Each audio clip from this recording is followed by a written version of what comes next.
For today's Essential Heretics 101 feature, we deep dive into executive recruiting mastery with VC Andy Price, covering why exec hires fail, back-channeling strategies, post-hire support, and building scalable leadership teams. What's up, everybody? Welcome back to another episode of HR Heretics. Today we have Andy Price on the show. Andy, you're a VC and you're also one of the best exec recruiters in the world.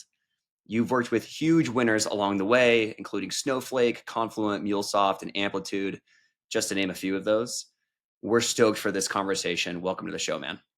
Thank you so much. So honored to be here. Thank you. I want to start with some of my learnings at DoorDash. I worked really closely with Tony, and he always said the Michael Jordan of exec recruiting gets it right 2 out of 3 times. Why is the hit rate for execs so low? By the way, for him, it might be 2/3 because he's one of the best founders ever. I think that guy is a superstar and a great human and is really committed to building an A+ team. And he's thoughtful, very thoughtful about hiring, as you know. So I would say 2/3 in the world of Tony is one thing. The reality is, like, most often, I had a partner with one of the best venture firms in history, one of the top 2, probably guess which one it is, say to me, we get hiring right 1/3 of the time. So I think that the reason for that is very simple. It's like if you look at humans and then you look at companies, you have complex organisms, right? Every human is a complex collection of molecules sort of strung together, right?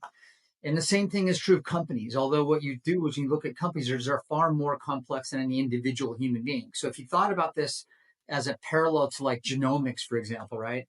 And you're going, okay, can we understand genomics and then figure out like how to build drugs that fit this person's specific genomic profile, thereby increasing efficacy, then you say, okay, that's a huge win in healthcare. So by parallel to making hiring go to more like 3 out of 3 as opposed to 1 out of 3, although Tony is again being generous at 2/3, you really would have a tough time. The reality is that there's so many variables that throw off. You could have a great candidate, right, and a great company, and yet those two just don't make it because of variables you cannot possibly see.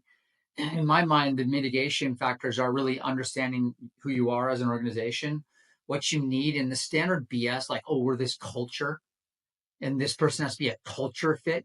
Usually your culture is wrong, or it's immature, or it's like incomplete, or it's a collection of subcultures, and it needs to evolve here, and the exec's supposed to take you there. But the resistance to that impact that these people are here to make, right? There's no exec that's hired that's not there to improve something, right? Or change something. So by definition, everyone's into change management without even being able to articulate that. So I feel like mitigating these blow-ups is all about being really pragmatic as opposed to quote unquote aspirational about whether or not the person coming into your company or the company you're joining, if you're the candidate, are going to be this perfect harmonious situation. You have to strap in for some vibrations and wildness and chaos and ambiguity in order to be pragmatic about, okay, no, they're not perfect and neither are we. Let's try to figure out how we mesh together and give this person a chance to succeed. Does that make sense?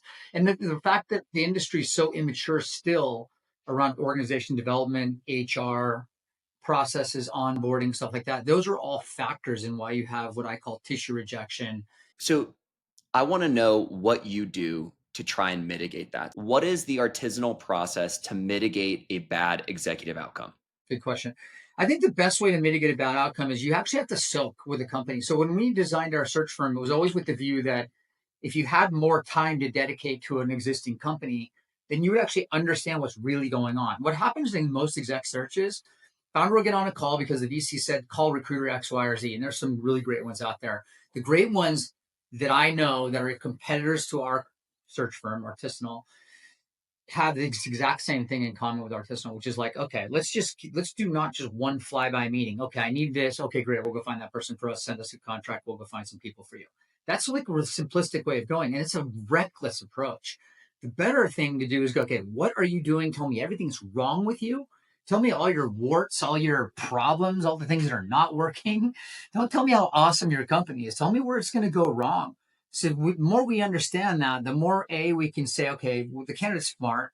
If they're good, they're smart. They're going to figure this out on their own. Let's mitigate the concerns ahead of time so we can actually close them. This is the one magic thing you have to nail every single time. How do you back channel the hell out of somebody with people you trust in a contextually accurate way. Meaning, don't just back channel and talk to the person that worked for them 85 years ago, like that maybe knew them when they were 25. You should only use recruiters that have native familiarity with the candidate you're hunting, meaning they should be specialized. They should be a go-to-market person or an engineering product person or a finance and HR recruiter or CEO recruiter, whatever they are. They should be specialists and natively understand the people you're chasing. And this is what you do. You just call them and you say, hey, I'm doing this. Do you have any ideas? First of all, see if they offer up your candidate. That's easy. And then if they don't offer up your candidate, you go, hey, I'm just kind of curious. You don't tell them I'm looking for a, president of $1 billion privately held company. You just go, hey, I've just heard some things about this person. I'd love to get your take. You're very vague about why. If you have a good relationship with that person, they'll offer it up. But you just don't want to reveal who the client is because you got to assume these people are like in a high school locker room and they can't wait to tell somebody that they got a call about so-and-so and about this topic. You need really like 5 to 7 ones that count. Even 3 really count. It's really about how much color you get as opposed to volume of people. It's depth of conversation, depth of context, as opposed to breadth of people, that number. Yep. I have one more on this. In doing this, in my experience, well, Andy, the thing that I've seen, you guys said 2/3 and 1/3. I usually say it works out 50% of the time just because my brain works simply. And usually the reason for it not working out, in my experience, isn't the person's technical or functional skill set or whatever. It's the personality fit. It's the vision fit. It's the dynamics once you get in there and you really are living with someone and you figure out you can't live with this person. And then I've gotten, right, well, let's get rid of them. 60 days, call the search firm. They didn't do a good job. They're not fit. Like, how have you handled that? Because that's something that's where it gets really messy. I mean, look, recruiters are the most overpaid people in the world. The reality is that the recruiters have to plant the right person and then be in constant contact with them. You should be talking to your candidates that you hired once a month, once a quarter, and you're going to detect what's going on. And the early vibrations, if you're doing the real work, actually happens after the hire. Your real work is making sure that organism that you just planted in this other organism doesn't have tissue rejection, organ rejection, whatever you remember. And so I think what you have to do is detect early issues. We highly recommend you hire an ops person to mitigate that. You have to have trust with your candidate that they don't freak out because you give them some free advice, and it's really just a heads up. So you can mitigate a lot of blowout risk by doing that, and then also to being a person that the founder or the VCs or both trust enough that you say, look, it's the founder's problem or it's a market product. We have these early stage companies all the time. They have no marketing, no product market fit. There's not a there. And so these sales execs are flopping around trying to find some traction, some repeatability. And in those early days, it's such a risky, chaotic thing that you really have to make sure that everybody's heads are screwed on properly even before you start a search. A lot of times we look at these searches where you're like, you don't even need to do a search. You should definitely not pay any money to hire anybody, yet you are too early. Founders really need to lead sales, for example, in seed to A. You should never hire a VP of sales before an A, before some meaningful product market fit or traction. It doesn't have to be PMF per se, but repeatable traction. And so people, when they either overhire or hire too early, that's where we see a lot of volatility. And mitigating those things is either not doing a search in the first place and convincing the client, the founder to wait until they're ready, or having sanity checks early and often about what is appropriate at this particular stage of a company. Hey, everyone. We'll be right back in a moment after a word from our sponsors.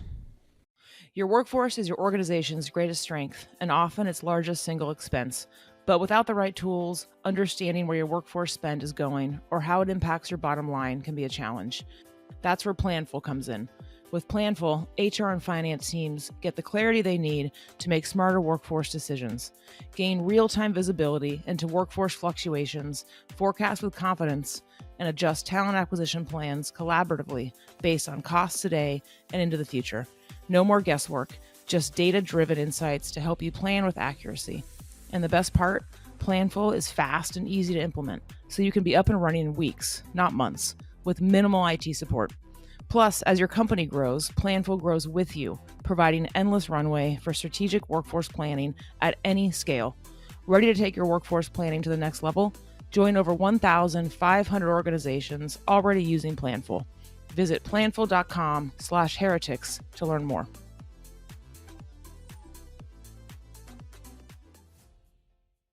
I must admit, I used to believe that AI didn't actually exist in recruiting or HR.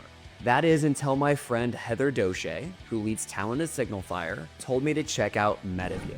I got into the product and was like, wow, AI actually does exist in recruiting, and this product is sick. Metaview is the world's #1 AI scribe built specifically for recruiting. Their AI records and transcribes hiring conversations, like intakes, interviews, and debriefs, then provides perfectly summarized notes of everything that was discussed. I've seen firsthand how tough it can be to extract consistently high-quality data from candidate conversations. I've been in debriefs where interviewers told us about their feelings instead of what actually happened in the interview. And I've seen VPs and CEOs block hires because they didn't learn anything from skeleton scorecards. Metaview changes everything. With perfect notes from every conversation, your people can focus on creating a human connection with candidates, and they can save time on the busy work of cleaning up notes after every interview. But it's so much more than just a time saver, because perfect notes means perfect data. For every candidate and every pipeline, hiring teams can make confident, informed decisions, and talent leaders can finally take control of the interview process. Metaview covers all your compliance needs, works with all your existing tools, and takes less than 3 minutes to set up. Join talent leaders at organizations like Brex, Deel, HelloFresh, and Quora, and check out Metaview. Head over to metaview.ai/heretics to talk to one of Metaview's product experts. Tell them that me and Kelly sent you. Or you could just go to their website and get started for free. You'll be up, running, and AI-enabled in minutes. Love the fact that the work starts after the hire is made. I can't tell you like how many execs don't have an onboarding plan. It's just kind of like rent. And I've always been very close to the exec recruiter and the hire, right? That chief people officer of that company. It's almost like a triad, a trusting triad between the exec recruiter, the CPO, and the new officer on like, we are here to hug you, make it successful, good, bad, or ugly. And that doesn't happen a lot. Be surprised. I love the idea of the exec recruiter post hire giving asymmetry to the new hire. I love like that as a practice, and I don't think I've ever actually seen anyone do that. Which brings me to, how should companies vet search firms? This is a tough one, man. Do you know the candidate I'm trying to hunt? Period. How natively do you know this world? When the search firm comes to the table, they should be coming in the first meeting with ideas for the founder to consider. Period. Like, I did my homework on the thing. I looked at your website. I looked at your competitors. Here's my observations, and here's some ideas. People should look out for sloppiness. They should look out for search firms that have no A+ clientele. What happens is a lot of times people go, oh, just call so and so because you can get a search done more cheaply. There are search firms out there that'll give away the service. And you go, okay, well, let's look at their clientele. It's a bunch of F- companies. So if you're a candidate and you're well placed, which is where all, like I said, the best people are 90% currently employed.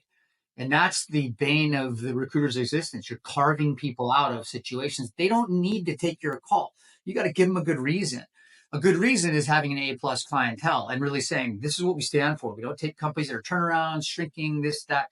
And there are a handful of recruiters out there that figured this out a while ago, and they're snotty as hell. I want to talk to you about up and comers. And I think there's this big debate that's gone on forever, which is, do we hire for experience or do we hire for trajectory? I want to actually talk about one of your LinkedIn posts that just absolutely went off. You describe a situation where the up and comer gets the opportunity to run the show. They crush it for a few quarters, but then they miss badly and they don't know why. The CEO decides to layer the up and comer. In most situations, the up and comer leaves. But what you're describing in your post is a few recent situations where the person puts their ego aside and decides to stay for a year or two learning from their new manager. What are these CEOs doing that are able to keep these people around? Well, it's not just the CEOs who are doing it. It's the person that's layering the incumbent. Okay. Oh, interesting. Important thing is for the person. I'll give you an example of how it was really, really well orchestrated. You guys know Confluent. When Erica Schultz came in over Todd, Todd had done a great job, but Erica came in and was like, you know what? Just give me a year. You're going to invest more stock. We'll figure things out. It'll be they convinced us, the founders and the person who come in both go to the existing person and say, hey, thank you for the amazing work, as opposed to, here's where you screwed up. Todd was a total class act about it. Stayed there, made sure that his people were cared for. He was a total adult about it. And then Erica was smart because she didn't come in saying, oh, well, I just have to fire a bunch of people and bring my own people in. This is what's the standard operating procedure. So you have really three players. The incumbent has to be an adult and care about the company that they just built.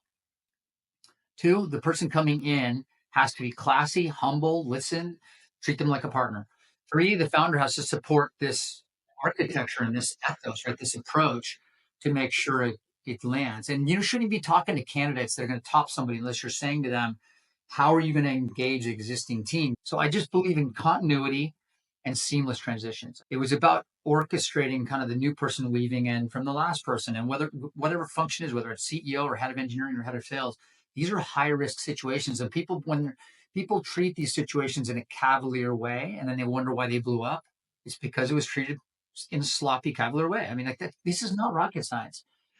If I'm a founder and I have a team of up and comers, what should I be doing to help these people scale? Yeah, you have to invest in an advisory network and a solid board. So we brought in one of the best sales execs in history, guys retired, to be their operating partner and teach them how to not screw up hiring, go to market hiring. And so you kind of need that third party to A, train up the person, B, give the sanity check to the founder that, hey, there are issues that are beyond this person's control, or we can build underneath them. And let's try that to a certain point, build around this human being. So investing in your existing execs and knowing that they can't do everything themselves. When you hire a VP of sales, you can't expect them to be world class at sales ops, orchestration, productivity, coverage, comp, the P&L, attainment. You can't expect them to do all that and then hit a revenue growth number that's always ridiculous. What do I do to equip this person so that they can actually shoot laser beams out of their eyes and fly? They don't just come into your company with an S on their chest and a red cape. You've got to help them, right? That is the best articulation for advisors and coaches that I've ever heard.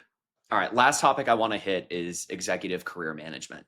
And so my take is like careers are a game, and I find that the best execs play that game insanely well. What are the common patterns of how the best execs manage their careers?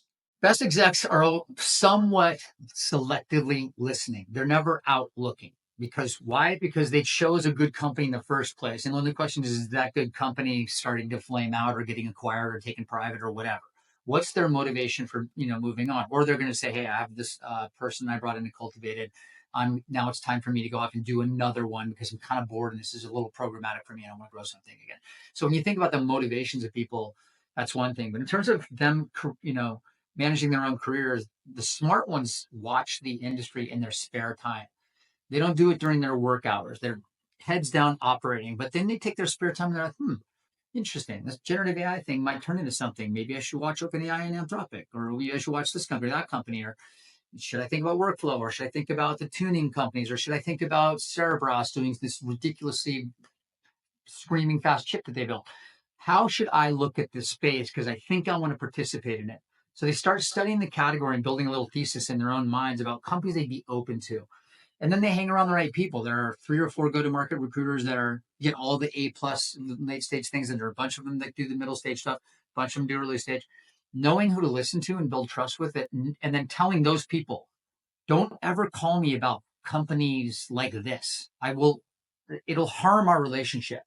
They actually work with recruiters in a pretty bespoke way where they say, if you show me things like this, I'm more actively listening. If you show me things like that, I literally don't return your call. And the smart recruiters give them only the things they ask for. And then you have some ball control on that person. But in terms of people managing their careers, they're always kind of looking, okay, spaces. Should I be in this category? Is DevOps going to be more interesting space than generative AI? Is big data kind of getting overwhelmed by AI, which is another way of thinking about big data? In other words, they're looking at the categories in which they're currently operating or want to operate in.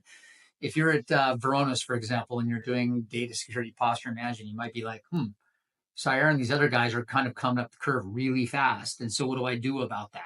Maybe is my founder on top of this, or is my CEO on top of this? Do we have a game plan to stave off the horde, or is this the end? What people at New Relic towards the end were like, God, Datadog's going to take us, take over the world. The smart ones saw that, and the company somewhat reacted, and they did some good things. They had a nice outcome, but at the end of the day, people knew Datadog was just going to win. You could see it.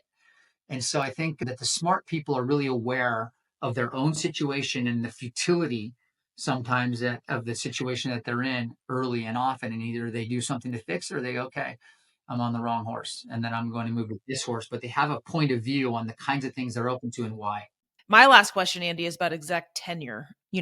Back in the day when I was young, it was 3 to 5 years. It was this, and then I've heard it's all the way to 1 year is acceptable, and everything in between. And there's just a lot of noise out there on tenure and whatnot. I just love your thoughts on that. I hate the 1 year BS.